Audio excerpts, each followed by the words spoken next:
Just before midnight on a quiet stretch of rural highway outside Meridian, Mississippi, a seasoned patrol officer pulled up behind a dark sedan whose taillights blinked in the rearview mirror like a warning.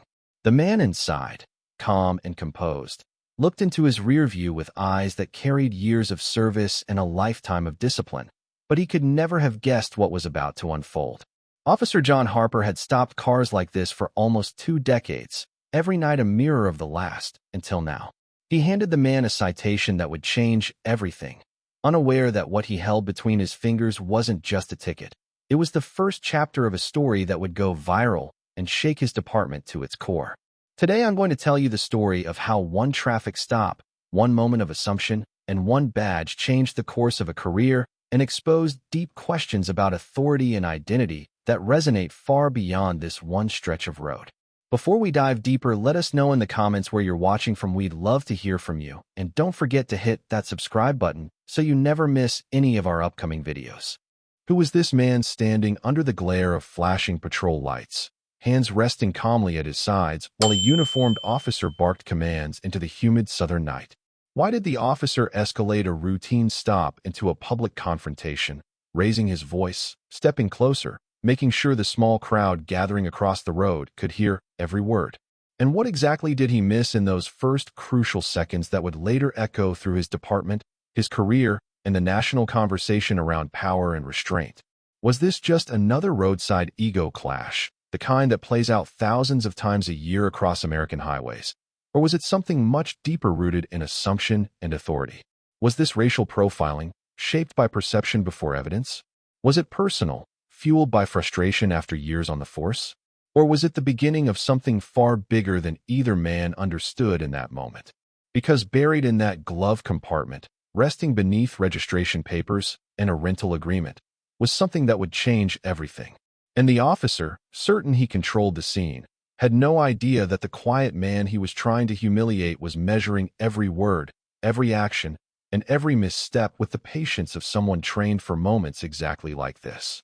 Officer Daniel Reeves had built his reputation over 18 years in uniform, the kind of tenure that earns a man quiet nods at diners and firm handshakes at high school football games. In Meridian County, he was known as steady, direct, and uncompromising, the officer who did not tolerate excuses and who believed the badge on his chest represented order in a world that was constantly testing its limits. Residents described him as reliable, the kind of cop you wanted responding when something went wrong, and for most of his career that reputation held firm. But in recent years, the file in the supervisor's office had grown thicker. Minor complaints at first, then more serious concerns about tone, escalation, and judgment. Bodycam reviews flagged moments where his voice rose too quickly, where compliance was met with confrontation rather than calm.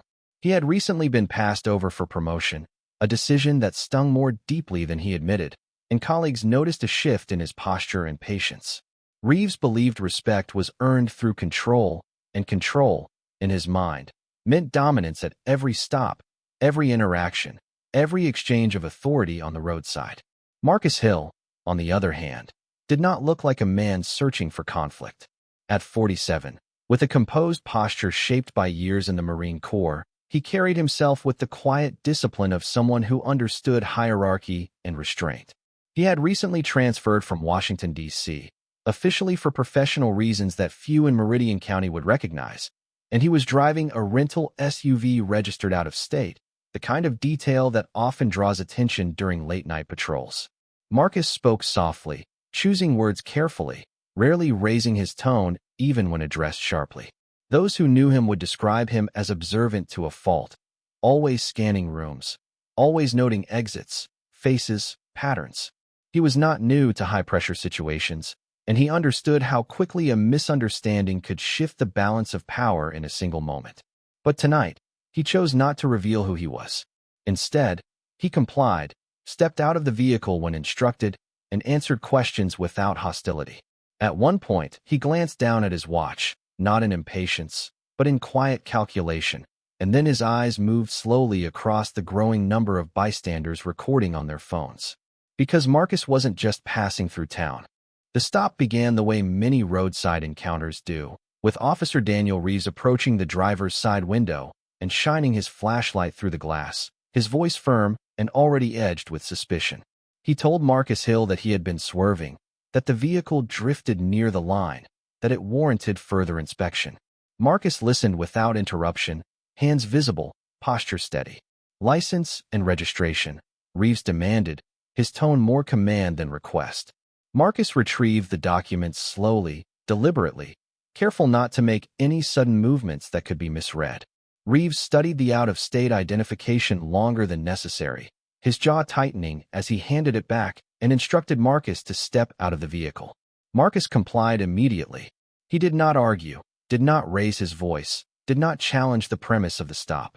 Instead, he stepped onto the asphalt with the same composure he carried into every uncertain environment.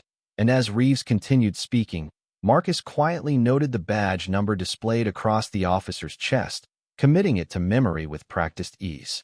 What followed shifted the tone of the encounter.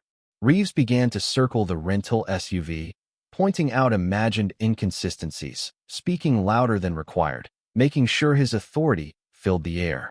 A second patrol unit slowed down across the median, lights reflecting off the dark pavement, drawing the attention of a nearby gas station where two customers had already begun recording with their phones. Reeves announced that he would be conducting a search, citing vague suspicions, and opened the rear door without waiting for consent. He commented under his breath, but loud enough for bystanders to hear, "You people always think you know the law," a phrase that lingered heavily in the silence that followed. Marcus remained still, shoulders relaxed, eyes forward, giving no reaction that could justify escalation. Then, after a long pause, he spoke quietly, almost evenly, asking, "Officer, are you sure you want to continue?" Reeves responded with a short laugh, dismissive and confident, as if the question itself were absurd. He moved to the front passenger side, reached for the handle, and opened the glove compartment. Inside, resting neatly among standard rental documents, was a worn leather wallet. Reeves picked it up, flipped it open, and in that instant his expression changed. His posture stiffened, his voice fell silent, and for a brief second the confidence that had filled the roadside drained from his face. The moment hung there, suspended, before anyone else could see what he had just discovered. When Officer Daniel Reeves opened the leather wallet, what he saw was not a driver's license or a credit card, but a set of federal credentials embossed with a seal he recognized instantly. Special Agent Marcus Hill, Federal Bureau of Investigation. For a brief moment, the roadside confrontation shifted into silence, and the authority Reeves had projected so confidently only minutes earlier felt suddenly fragile. Marcus did not change his expression. He did not raise his voice. He simply met Reeves' eyes with the same calm composure he had carried from the beginning. The bystanders across the street continued recording, unaware that the dynamic of the encounter had just been reversed. Reeves cleared his throat, attempted to regain control of the situation, and lowered his tone, but the sequence of events had already been set in motion. Because Marcus wasn't just an agent passing through Meridian County on personal business. He was there on assignment, part of a federal corruption probe examining patterns of civil rights complaints, questionable traffic enforcement practices, and revenue-driven policing strategies that had drawn attention from Washington. Within hours of the stop, a call was placed from a regional field office to local command staff. Internal Affairs received formal notice requesting preservation of bodycam footage and patrol logs from that night. Supervisors who had previously warned Reeves about his escalating demeanor now found themselves reviewing the incident with renewed urgency. Reeves attempted to characterize the stop as routine, emphasizing alleged swerving and procedural justification, but the context had changed. The footage told a fuller story, capturing tone, phrasing, and the moment when a public search became a spectacle. Meanwhile, one of the bystander videos surfaced online, shared first within a local community group and then rapidly across broader platforms. What began as a traffic stop evolved into a documented example of conduct under scrutiny, and a citizen complaint that might once have been filed quietly now intersected with an active federal review. And that footage would go viral within 48 hours. As the footage circulated and federal supervisors reviewed the incident, the larger picture began to take shape. Marcus Hill had not arrived in Meridian County by coincidence. He was assigned to examine allegations that had been building quietly for months, claims of aggressive speed trap enforcement along the county highway, reports from drivers who believe they were targeted to meet informal ticket quotas, and civil rights complaints suggesting that certain stops escalated more quickly depending on who was behind the wheel.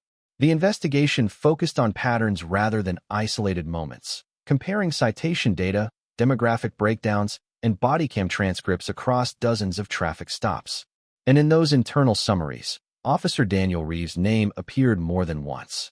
He had already been flagged during preliminary reviews, his file marked for follow-up after repeated concerns about tone and escalation. The stop that night was not random. It exposed a pattern.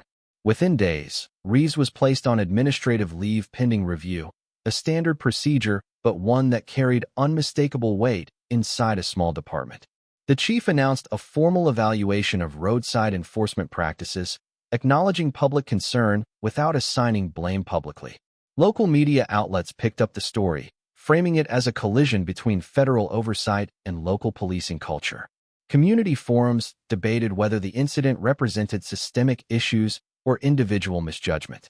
Behind closed doors, departmental policy manuals were re-examined, particularly language around consent searches and discretionary stops. A disciplinary hearing was scheduled, drawing attention from city officials and union representatives alike. During testimony, excerpts from the body cam footage were played, and Reeves, seated at a long table beneath fluorescent lights, watched as his own words filled the room with an echo he could not control. Marcus Hill never raised his voice during that stop. He never revealed his status early, even when challenged publicly. He never lost composure. By the time the hearing concluded, the balance of authority had shifted entirely, and the power dynamic that once seemed so certain on that stretch of highway had been reversed. In the weeks that followed, the investigation reached its formal conclusion. Officer Daniel Reeves submitted his resignation before the final disciplinary recommendation could be publicly filed, a decision framed as personal but understood by many inside the department as the inevitable result of mounting scrutiny. The review confirmed procedural violations in multiple stops, not only the encounter with Marcus Hill, but others that revealed a consistent pattern of escalation and discretionary enforcement. Meridian County announced revisions to its traffic enforcement policies, eliminated informal performance metrics tied to citation volume, and mandated additional de-escalation training for all patrol officers. A short statement from the mayor emphasized transparency and community trust, while regional outlets published headlines describing the incident as a turning point for the department. Marcus Hill completed his assignment quietly. One morning, dressed in a simple suit rather than casual travel clothes, he walked through the secured entrance of a federal building downtown, his role in the case documented but never publicly dramatized.